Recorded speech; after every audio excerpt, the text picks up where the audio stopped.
Yeah, just to make it simple,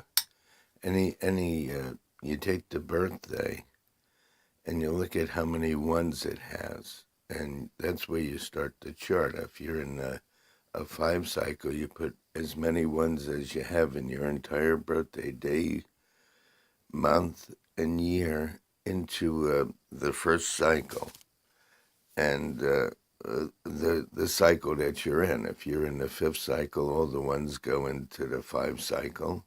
All the twos go into the sixth cycle. All the threes go into the next cycle, and the fours go into the next cycle until you go around. And when you hit number 9, you go back to number 1.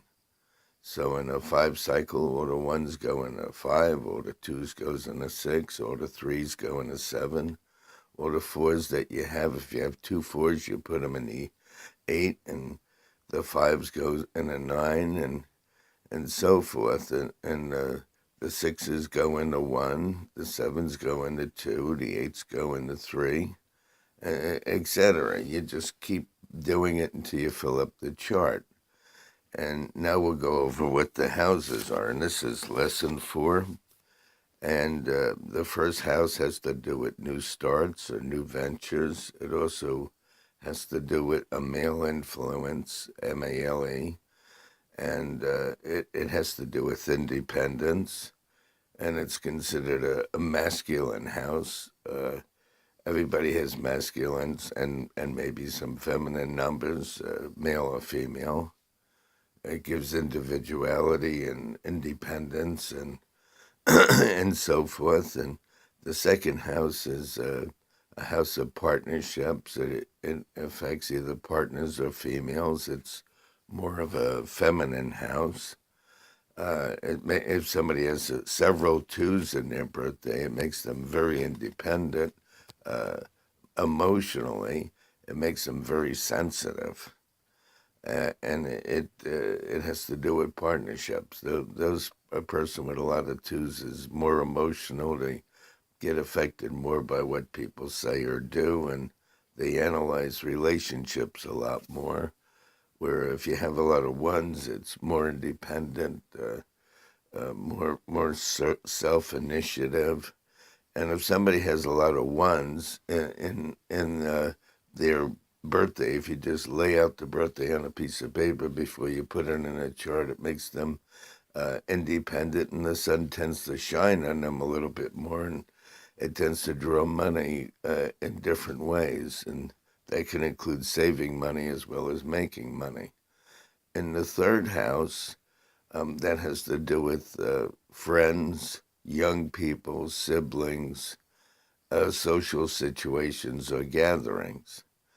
The fourth house has to do with things being in order or discipline, having all your ducks lined up. It has to do with schedules and maintaining situations, keeping a routine, uh, being being very orderly, and uh, having all your ducks lined up in a row, so to speak.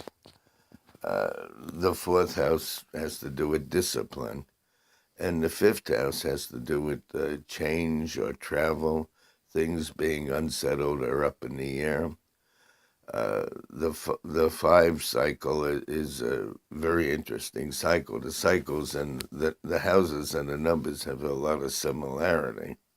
Once you understand that 4 is discipline and order and schedules and being doing what you're supposed to do, the nose to the grindstone type of thing, and 5 has to do with change or travel and things being unsettled or up in the air.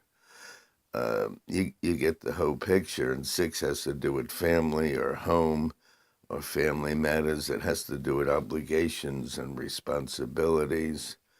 And the seventh house has to do with learning or medical matters or training or psychological or religious things. It has to do with finding out about things or learning, even if information is brought to your attention. And the eighth house has to do with property, assets, legal matters, any appointments, people coming together, uh, meetings, anything like that. And it also has to do with learning and studying. So the seventh and eighth house could have to do with studying or learning. Eight is a very sober type of number. And nine has to do with endings or finishing things, people, places, and activities going out of your life or getting something completed, finished, or done with. Whereas the first house has to do with things coming in, new people, places, or activities. The ninth house has to do with things going out of your life, people, places, activities, or getting things done or done with. But we'll go over this a little bit more.